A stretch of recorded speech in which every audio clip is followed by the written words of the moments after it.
est 20h, vous regardez la télévision Futur Média. Madame, monsieur, bonsoir. C'est un plaisir d'être avec vous. Voici tout de suite les titres de cette édition. L'actualité de ce dimanche 5 décembre, marquée par l'apparition du variant Omicron au Sénégal. 3 premiers cas ont été détectés. Il s'agit de voyageurs qui se préparaient à se rendre dans la sous-région.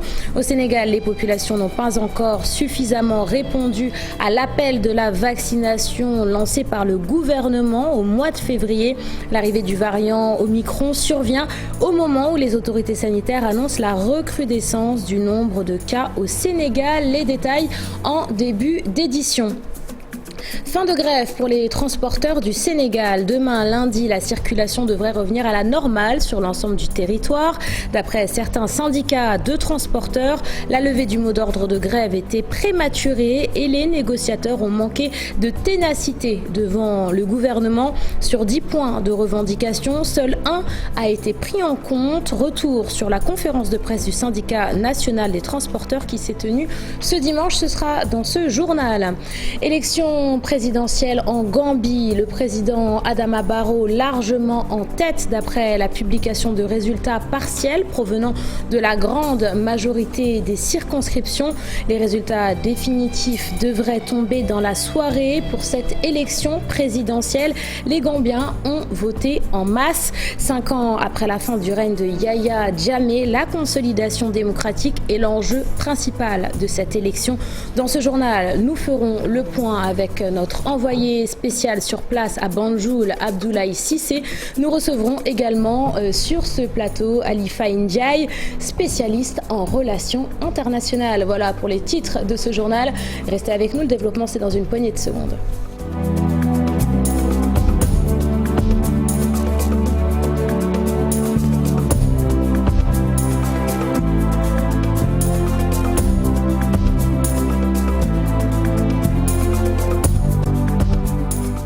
Bienvenue à tous et merci de vous informer sur la télévision Futur Média. Covid-19, le variant Omicron est arrivé au Sénégal. 3 premiers cas du variant ont été détectés chez des voyageurs qui se préparaient à se rendre dans la sous-région.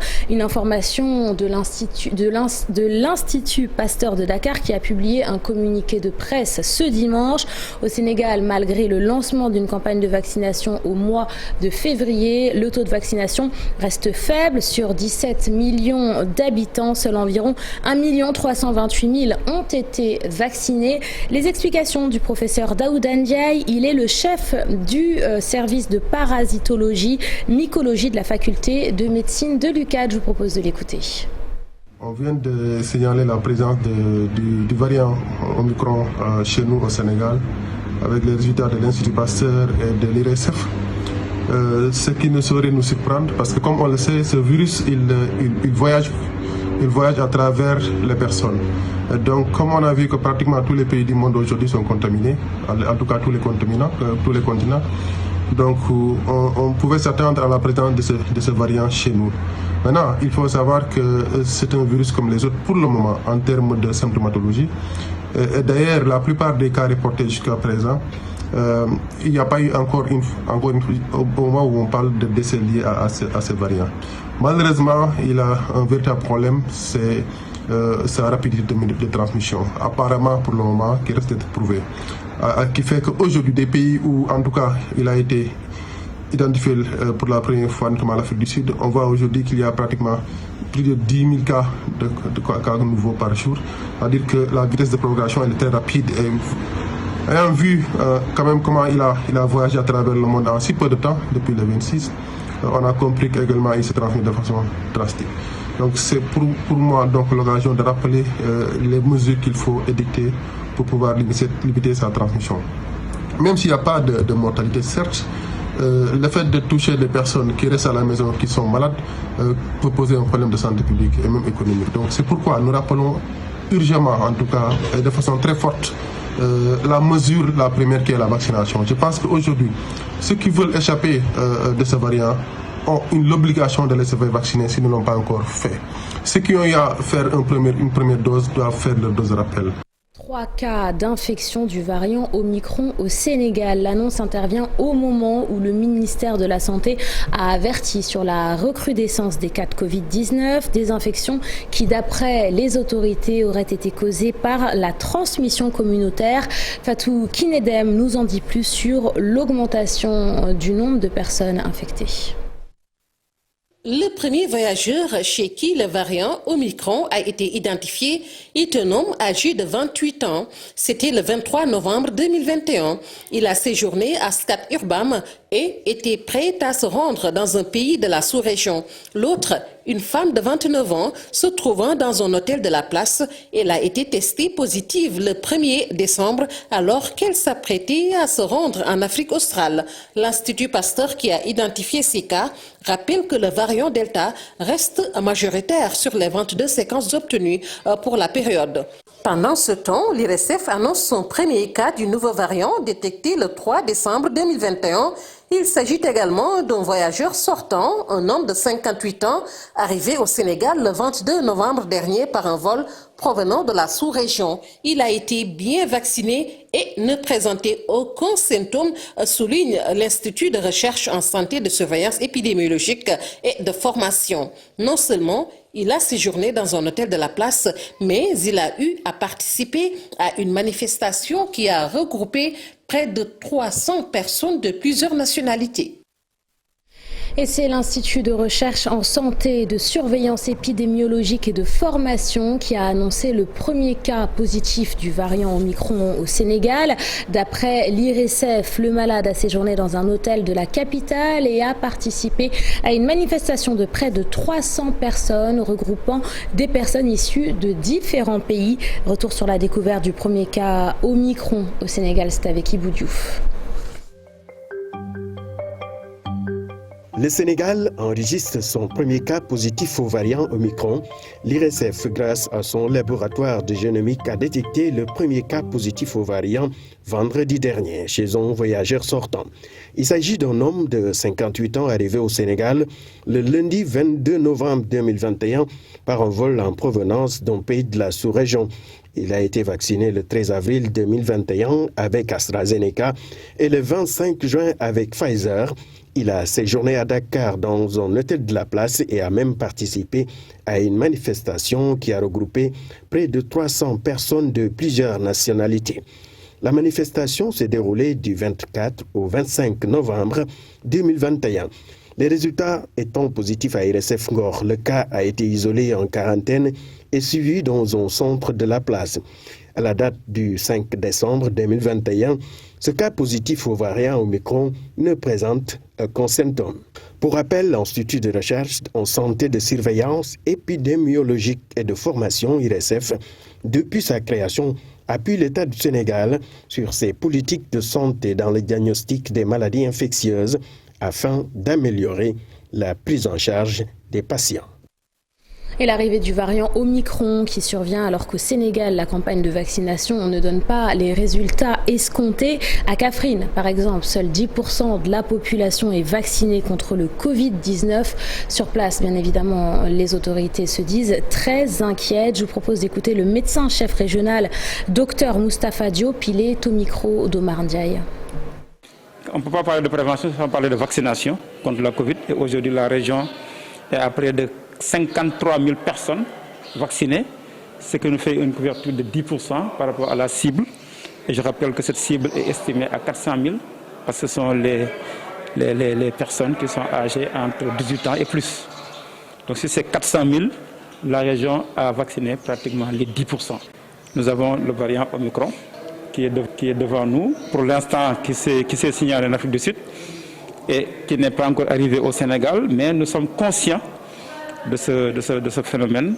Et d'ailleurs, le ministère nous a instruit, nous a recommandé fortement de renforcer la vigilance, mais surtout de veiller à la surveillance, de renforcer la surveillance à tous les niveaux, au niveau communautaire, mais également au niveau, en tout cas, de nos frontières, parce que nous sommes dans une région qui est particulièrement vulnérable.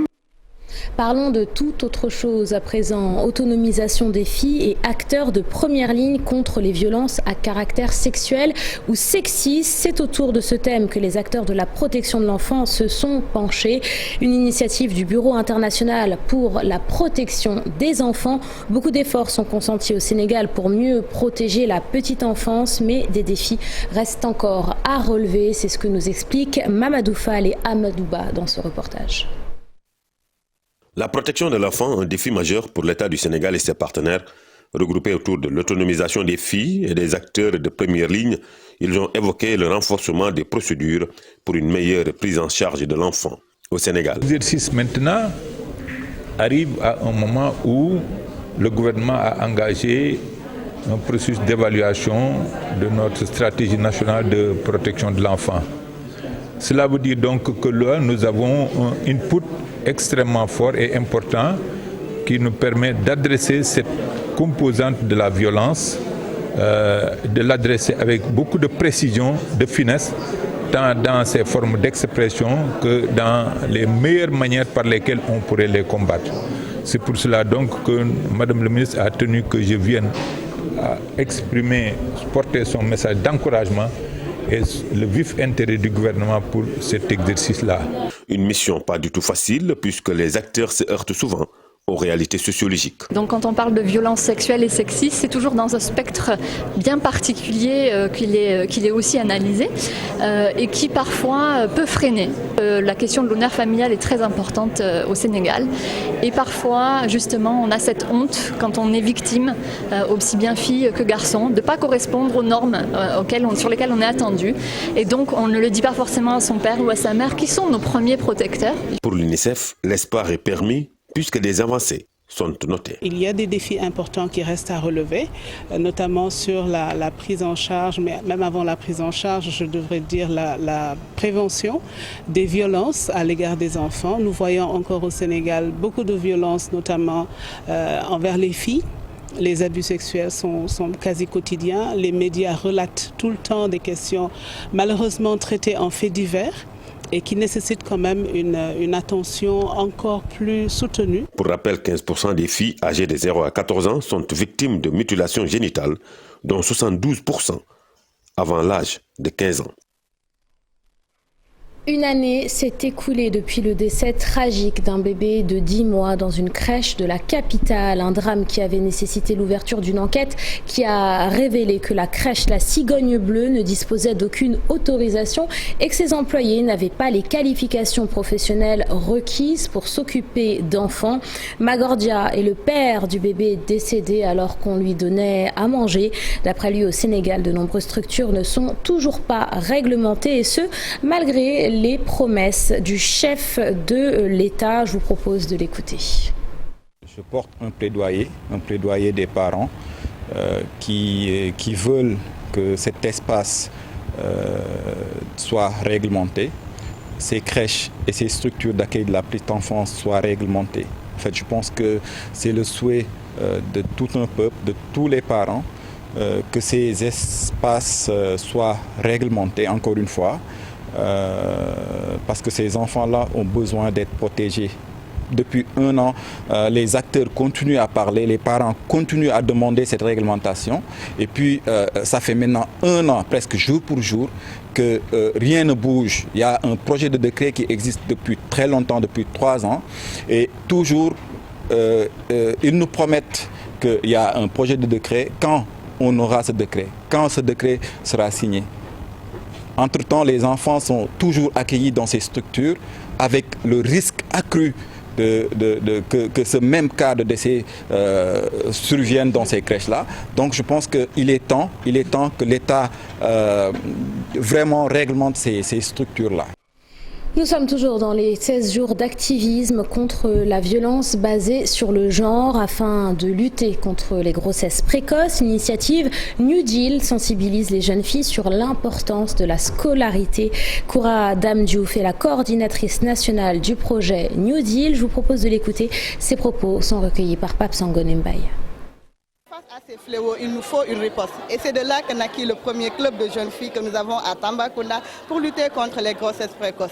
Mais la pertinence de cette initiative avait fait que le CCA de Kolda, qui à peu près partage les mêmes taux par rapport à ces pratiques néfastes, s'est dit, je vais reprendre cette initiative, mais je vais le renforcer en mettant les jeunes filles, les parents au devant de leurs responsabilités à travers un pacte communautaire qu'on appelle New Deal. Le New Deal, c'est un pacte, un engagement moral entre les jeunes filles leaders, les parents, pour un objectif zéro grossesse au sein de ces clubs de jeunes filles et qui repose sur 3 piliers. On a l'engagement des parents à ne pas donner les enfants jusqu'à la majorité. On a l'engagement des jeunes filles qui promettent à leurs parents, à la communauté, de ne pas tomber enceinte avant le mariage. Mais on a également un dernier pilier et qui est le leadership féminin, le renforcement du leadership féminin, le développement de l'estime de soi de ces jeunes filles qui aujourd'hui nous vaut beaucoup de satisfaction. Abdoulaye Diop Fall, c'est le nom de ce professeur d'arabe au lycée de Barkedji, arrêté le 21 août 2021 pour terrorisme présumé. Ses collègues se sont mobilisés en présence du secrétaire général du QCEMS authentique afin de réclamer l'ouverture de son procès. Les syndicalistes ont également annoncé que ce procès fera partie de leurs différents points de revendication. Je vous propose d'écouter Dame Bauch, secrétaire général du QCEMS authentique. Ses propos sont recueillis par Mamadou Moustapha Ndiaye. Nous avons dit que nous ne pouvons pas rester bras croisés par rapport à ce qui se passe avec notre camarade Abdoulaye Diop Fall. Le camarade Abdoulaye Diop Fall est un enseignant. Ils ont fomenté toute une accusation pour dire que Abdoulaye a construit un immeuble à Barkedji. Ça a été relaté dans la presse. Ils ont dit que c'est quelqu'un qui a des liens avec l'extérieur et c'est quelqu'un qui a des rapports avec des terroristes et c'est ce qui a fait qu'il a été mis en détention. Donc, est-ce que nous avons donc confiance en des gens qui accusent comme ça injustement des gens, qui les mettent en prison pendant 2 ans, qui les libèrent et qui disent qu'ils n'ont rien fait, et qu'on prenne un enseignant qui était dans sa classe, ses élèves l'attendent, ils ont un examen à préparer. Depuis 4 mois, il est là, dans les liens de la détention. Son état de santé est fragile. Mise en condition de survie du blessé de guerre, une formation des éléments français au Sénégal qui veulent partager leurs connaissances avec les militaires sénégalais. Au programme des exercices pour se perfectionner sur le terrain avec par exemple des techniques de maquillage. Les détails sur cette formation militaire, c'est avec Habib Faye et Alioune Diagne. Des jambes amputées, des visages brûlés, des soldats meurtris. Le camp militaire colonel Gilles de Ouakam, théâtre d'une attaque simulée. Objectif de cette manœuvre, préparer les soldats à mieux faire face à une attaque de l'ennemi. Les juger sur 3 choses. Le R qui est reconnaissance, c'est ce qu'ils sont en train de faire de façon très bien. Ils partent d'un endroit, tous ensemble, ils comptent les blessés, ils font les premiers gestes d'urgence. À l'issue, un message radio qui va être fait.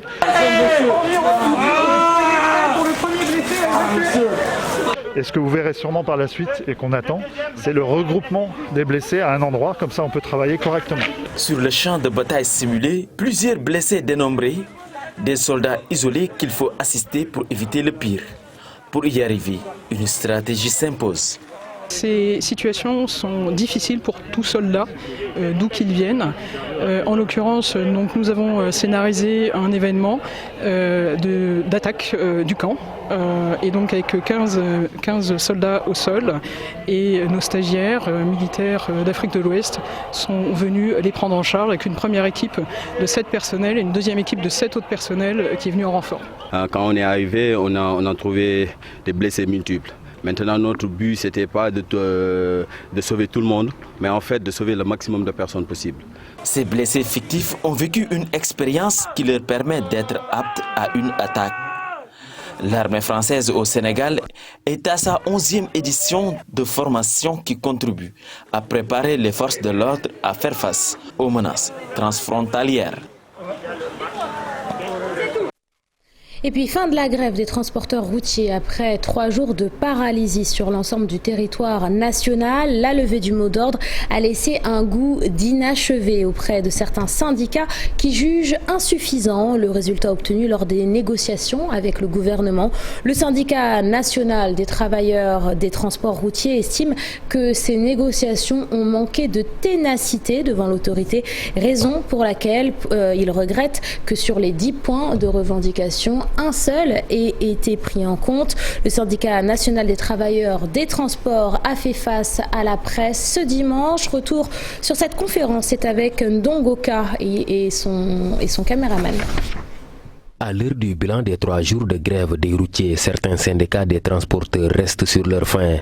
Le syndicat national des travailleurs des transports routiers du Sénégal estime que le résultat obtenu des négociations est insignifiant. Ce que nous souhaitions, ce n'était pas d'avoir un protocole d'accord. On n'en veut plus. On l'a déjà eu en 2014, on l'a eu en 2020, 2021. Tous ces accords sont rangés dans les tiroirs. Ce n'est pas ça que nous cherchons. Ce que nous cherchons, c'était d'avoir des décisions, des arrêtés. Un décret s'est sorti. Malheureusement pour nous, on a l'obstacle de la souffrance de la population. Nous avons pu céder. Alassane a pu céder. Et il n'a pas cautionné non plus la levée du mot d'ordre parce que c'était trop lourd. Parce que quand même, c'est une décision collective, démocratique. Il faut qu'il la respecte. Mais pour tout temps, prétend des réserves. Le syndicat national des travailleurs des transports routiers ne parle pas d'échec, mais soutient que les négociateurs du cadre unitaire des syndicats des transports routiers n'ont pas su tenir tête au ministre de tutelle. La grève a été une réussite totale sur le taux de participation qui est de 100%. Donc le problème ne se pose pas à ce niveau. Le problème se trouve au niveau des résultats des négociations. Là, il y a eu faiblesse. Il y a effectivement un point noir. C'est qu'on n'a pas eu les accords que nous souhaitions. Gore a parlé de 30 jours, mais nous disons que ça peut être même moins de 30 jours. Ça dépend du PV qui va sortir. Déjà, on saura ce qu'il faudra faire. Par ailleurs, Alassane Ndoye appelle à l'unité des transporteurs. Le responsable syndical milite pour le maintien du cadre unitaire des transports routiers du Sénégal pour faire face au gouvernement afin d'avoir la satisfaction totale de leurs revendications dans les prochaines semaines. Ce 5 décembre marque le 100e jour de la disparition de Maître Alioune Badara Cissé, ancien médiateur de la République. Pour lui rendre hommage, une cérémonie s'est tenue ce dimanche au Grand Théâtre. L'occasion pour sa famille et ses camarades politiques de se souvenir d'un homme multidimensionnel. Suivons ensemble cette série de témoignages recueillis par Mohamedou Lamine Fall et Ababakar Kamara. On mesure la personnalité de l'individu de par sa capacité financière. Même l'origine de ses finances, on n'en doute pas. Et Alioune Badara faisait partie de ces verrous dans notre parti qui nous rappelait souvent qu'il faut être un homme de valeur, avoir des vertus et éviter le vice. Ça, ce sont ses expressions. Jeune homme, il faut avoir des vertus et éviter le vice. Le vice et la vertu ne peuvent pas cohabiter en une personne. Donc chasser le vice et travailler à ancrer vos actions dans des vertus. L'initiative, c'est d'abord le chaos. Au soir du 28 août, lorsque nous avons entendu la terrible nouvelle de sa disparition. Donc après, nous l'avons pleuré. Tout le monde, tous les Sénégalais de tous bords, tous les Sénégalais l'ont pleuré. Mais ensuite, ses proches collaborateurs et sa famille, nous nous sommes dit, mais comment lui rendre hommage? Nous avons pensé à faire coïncider la cérémonie d'hommage avec le 100e jour de son rappel à Dieu, puisse Allah l'avoir accueilli dans son céleste paradis. Et nous avons pensé faire un mix à la hauteur de l'homme. Et la dimension de l'homme, je dirais, il a influencé, il a imprégné la scène politique sénégalaise, comme la vie sociale sénégalaise, il a marqué son temps. Je dirais, tout homme qui a marqué son temps a droit à son hommage, je dirais. Comme c'était mon père, je dirais ABC le père, le papa. C'est lui que j'ai connu en premier, c'est lui que j'ai vu en dernier. Voilà. Les autres, c'est les aléas de la vie qu'il a parcouru avec brillance. Mais c'est surtout ABC le père, l'ami, le confident, le conseil, le guide, le coach. Ça finit pas. Élection présidentielle en Gambie. Le président Adama Barrow, le président sortant, largement en tête d'après la publication de résultats partiels provenant de la grande majorité des circonscriptions. Pour en parler, nous sommes en ligne avec notre envoyé spécial à Banjul, Abdoulaye Cissé. Abdoulaye, bonsoir. Comment sont accueillies ces premières tendances qui annoncent Adama Barrow en première position ? Le chaos déjà, surtout dans le camp de l'opposition, qui n'a pas vu venir cette victoire avec un écart de 170 000 voix au décompte d'hier soir. Je prends bien les précautions, cette victoire au décompte d'hier, bien entendu, puisqu'il restait une grande circonscription à dépouiller, cette circonscription de Brikama, en général favorable à l'opposition, mais on voyait mal comment l'opposition pourrait remonter 170 000 voix dans cette seule circonscription. Le dépouillement avait commencé sur cette circonscription, bien entendu, avant d'être interrompu encore. Et tout à l'heure, il y a eu une fausse alerte, puisque le représentant du président est venu ici même annoncer à la presse internationale qui est là qu'il y a encore 3 circonscriptions litigieuses. Mais l'écart est tellement grand qu'on ne voit pas comment l'opposition pourrait remonter. Et d'ailleurs, l'opposition a très tôt fait, à l'après-midi, d'appeler à une conférence de presse et de rejeter d'ores et déjà les résultats et d'avoir appelé ses militants à contester ces résultats. Mais l'opposition s'apprête à documenter cette contestation. Il faut dire que Ousseynou Dabo est rejoint dans cette contestation par 2 autres candidats de l'opposition que sont Maman Kandé de la GDC et le candidat indépendant Issa Mbaye Fall. Voilà la situation aujourd'hui. Il ne reste que 3 circonscriptions à dépouiller. L'écart est d'au moins 100 000 voix entre le président Adama Barrow et son suivant immédiat, qui est Ousseynou Dabo, mais qui conteste d'ores et déjà ces résultats, sans avoir donné, bien entendu, une consigne particulière à ces militants qui avaient rejoint son domicile et qui, à la tombée de la nuit, quand même, se sont dispersés. Mais on en est là, on est dans une situation un peu hybride, un peu compliquée, où les Gambiens pensaient avoir les résultats très tôt et en finir, mais finalement, le suspense se poursuit, et manifestement, ces 3 circonscriptions de Brikama font pousser encore des cheveux blancs au président Ali Momar Ndiaye, 88 ans, mais qui tient encore debout pendant que tout le monde était allé faire une petite sieste. Il était encore là et il sera encore là tout à l'heure pour nous annoncer ces résultats de ces 3 circonscriptions. Merci Abdoulaye Cissé, notre envoyé spécial à Banjul. Donc les résultats sont en train de se confirmer, mais il y a quand même un écart de 100 000 voix entre le président sortant Adama Barrow et son principal rival. Après les 22 années de règne de Yahya Jammeh, la Gambie est encore considérée comme une jeune démocratie qui cherche à surmonter son passé dictatorial et les effets du Covid-19 sur une économie encore fragile. Ali Faye Ndiaye, bonsoir. Vous êtes spécialiste des relations internationales et sciences politiques. Merci d'avoir accepté notre invitation.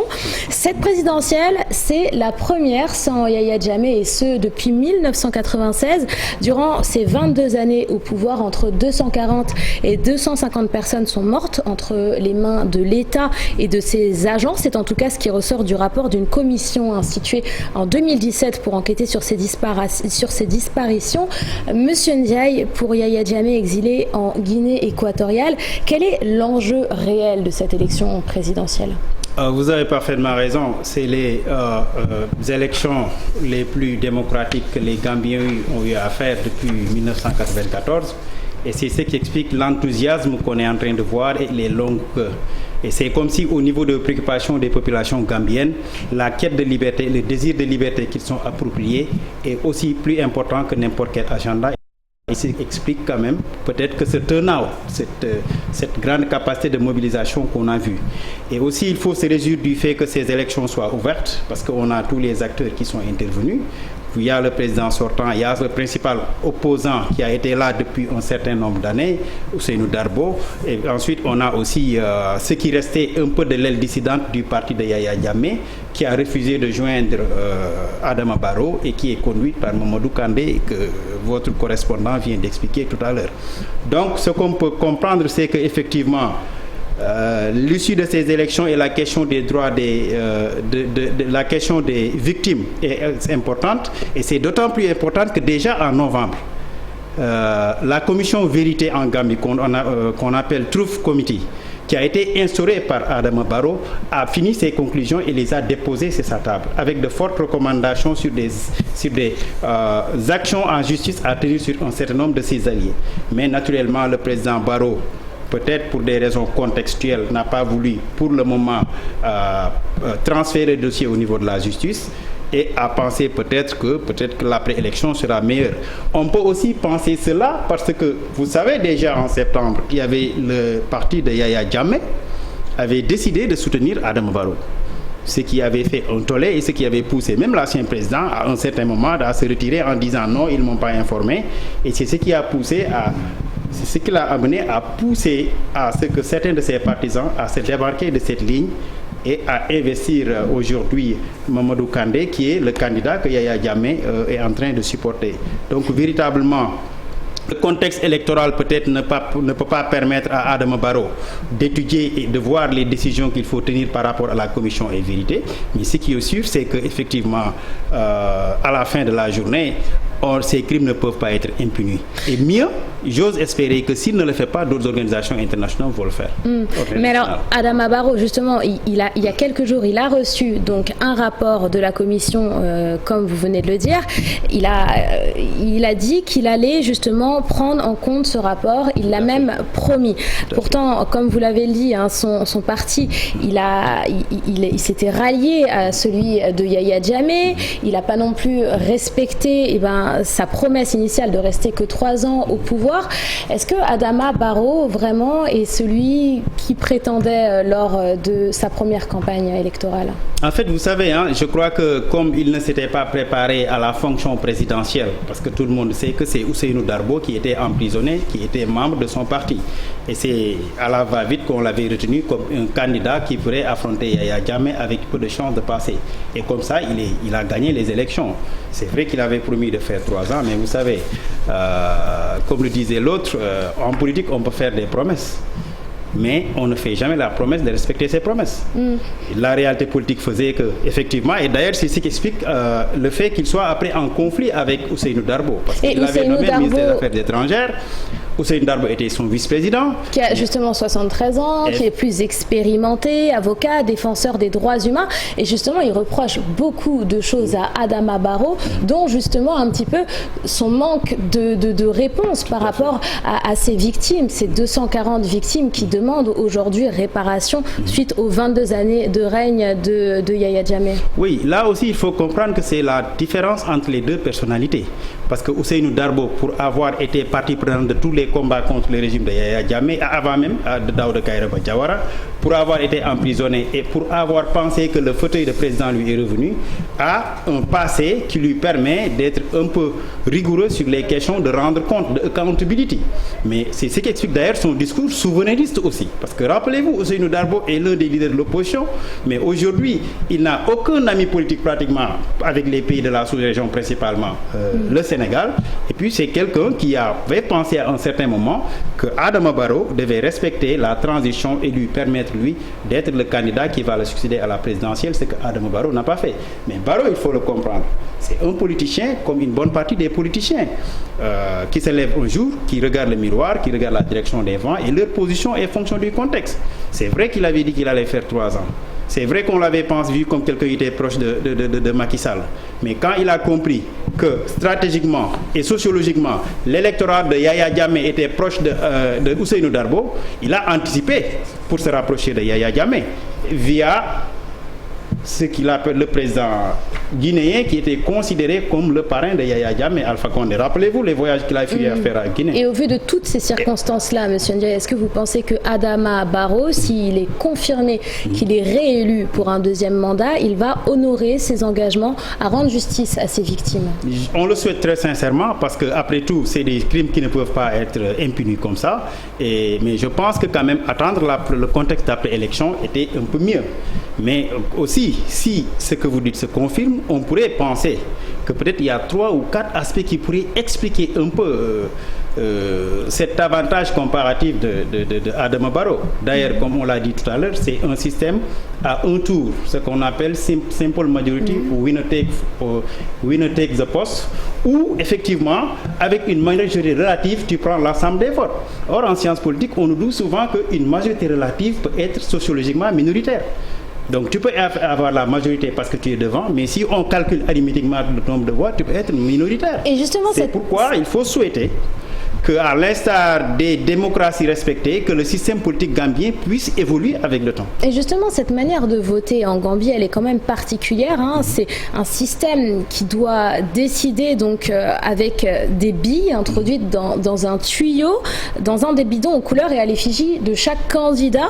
C'est un procédé qui date de la colonisation, une époque où l'illettrisme justement était largement répandu en Gambie. Est-ce que vous pensez, Monsieur Ndiaye, que ce système agissent en faveur aujourd'hui d'un processus électoral moderne et démocratique? Ça, c'est une très bonne question parce qu'effectivement, quand en 1960 le système était posé, le taux d'analphabétisme était un peu élevé en Gambie. C'était au temps de Yaya Jammeh, où les gens ne comprenaient pas les bulletins de vote. Les gens ont pensé que si on met la photo du leader et qu'on lui donne un bout, vous pouvez voter pour lui. Et comme on le dit aussi en politique, Winston Churchill l'a dit, ce qui importe en démocratie, c'est what work. Un système qui fonctionne. C'est vrai que depuis maintenant, jusqu'à un certain temps, le niveau d'éducation a un peu évolué, le niveau économique un peu a évolué, on peut penser à augmenter le système. Mais après tout, c'est quelque chose qui convient aux Gambiens. Rappelez-vous que nous sommes dans une démocratie en transition où la moitié de la population vit avec moins de $2 par jour. Sous le seuil de la pauvreté. C'est le seuil de la pauvreté. Très fragilisé également par l'épidémie du Covid-19. Effectivement, parce que la Gambie est un peu vue, la principale ressource de la Gambie, c'est le tourisme. Donc tous ces facteurs, s'ils ont conduit à ce qui pourrait être une réélection de Adama Barrow, il faut comprendre cela en rapport avec la position, pas par rapport avec ses percées économiques, mais par rapport à sa position d'homme de consensus, de matérialisation d'un certain nombre d'infrastructures, d'une vision panafricaniste qui permet à certains présidents de la sous-région de voir cette personne comme une personne qui est pour l'intégration, pas contrairement au discours de Ousseynou Darbo, qui est pour un discours souverainiste, qui joue un peu sur un sentiment qui ne rassure pas les voisins de la Gambie. Ça, c'est un avantage. Enfin, ce n'est pas une percée économique qu'il faut attendre avec Adama Barrow, mais il a permis aux Gambiens d'avoir la liberté et il a rétabli les bases de la démocratie. Donc, c'est un président qui rassure. Vous pensez que c'était plutôt un bon président de transition ou un président qui saura également faire ses preuves et aider la Gambie à se relever économiquement parlant? J'ai toujours pensé qu'il serait un bon président de transition, eu égard à son niveau d'éducation qui est relativement faible, eu égard à son cursus qui n'est pas en adéquation avec la vie politique, mais aussi il faut reconnaître que c'est quelqu'un dont le profil connecte et en connexion avec la grande majorité des Gambiens qui sont d'un niveau éducationnel relativement faible, mais c'est quelqu'un chez qui on trouve l'harmonie entre la franchise du discours. C'est quelqu'un qui rassure. C'est quelqu'un qui ne s'immisce pas dans les affaires de la justice. On ne l'a pas vu s'immiscer dans les affaires de la justice. On ne l'a pas vu ou sa famille être suspecté de détournement. Il est là pour gérer les équilibres. Donc c'est quelqu'un qui peut être vu comme un président de transition. C'est pourquoi on ose même espérer qu'en cas de victoire, il va encore respecter sa parole et faire de ce mandat son dernier mandat et aider. Enfin, encore respecter sa parole, il ne l'avait pas respecté à la base puisqu'il devait justement occuper ce poste juste pour une durée de 3 ans. Oui, mais l'une des raisons qu'il avait expliquées à l'époque, vous avez parfaitement raison, c'est que la coalition qu'il avait portée au pouvoir a éclaté. Parce que si la coalition avait continué, parce que dans cette coalition, rappelez-vous, une bonne partie des gens qui sont actuellement dans l'andro politique, Je veux penser à Mamoudou Kenda qui était venu en 3e position et qui était soutenu par Yaya Jammeh. Je veux penser à Khalifa Ababakar Sallah qui avait rejoint la coalition. Tout cela avait quitté la coalition parce qu'à un certain moment, ils ne s'entendaient pas avec Ousseynou Darbo qui jouait le rôle de numéro 2 et qui pensait qu'il fallait faire partie de ses adversaires pour se créer un chemin pour la prochaine élection après 5 ans. Malheureusement, avec l'éclatement de la coalition, le président aussi a changé de discours, comme je l'ai dit. Mais on ose espérer que quand même, en politique, quand même, ça, c'est pas l'exception. Les hommes politiques changent leur discours en fonction du contexte et des rapports de force. Et M. Ndiaye, comme nous l'a dit notre correspondant Abdoulaye Cissé, il commence déjà à y avoir des petites frictions, si on peut dire. En tout cas, l'opposition qui commence à rejeter une partie des résultats qui sont annoncés. De votre point de vue d'analyste aujourd'hui, est-ce que vous pensez que la Gambie va réussir le pari d'avoir des élections quand même qui vont se passer de manière plutôt calme et que cette transition se fera pacifiquement? Je le souhaite très sincèrement et je pense que ça va se matérialiser. Cela pour différentes raisons. Je peux comprendre que Adama Barrow à 73 ans semble jouer son va-tout en politique, mais il faut comprendre aussi qu'il y a la communauté internationale et les comiques, les forces de la CEDEAO qui sont encore en Gambie et qui ne vont pas laisser la situation empirer. Mieux, rappelez-vous, quand Ousseynou Darbo et l'ancien président attaquaient la présence des forces de la communauté de la CEDEAO en Gambie au motif qu'au lieu de protéger le peuple, ils sont là à protéger Adama Barrow. C'est ce genre de discours qu'ils voulaient. Mais à la fin de la journée, la démocratie étant 3 étapes, la préparation, le jour de l'élection et l'après-résultat. Pendant la préparation, ça s'est déroulé de manière paisible en Gambie, c'est que tout le monde a applaudi. Pendant la phase électorale, les gens sont sautés et sont exprimés de manière libre. On ose espérer, à la grandeur de la maturité de la jeune démocratie gambienne, on pense que les gens vont tranquillement accepter les résultats et qu'effectivement qu'il n'y aurait pas de situation qui ailleurs crée des clivages. C'est en tout cas ce qu'on souhaite à nos amis et voisins gambiens. Merci beaucoup Halifa Ndiaye. Je rappelle, vous êtes spécialiste des relations internationales et sciences politiques. Merci d'avoir accepté notre invitation. C'est la fin de cette édition. Merci de l'avoir suivi. Merci de votre fidélité. Je vous souhaite de passer une excellente soirée en compagnie de nos programmes.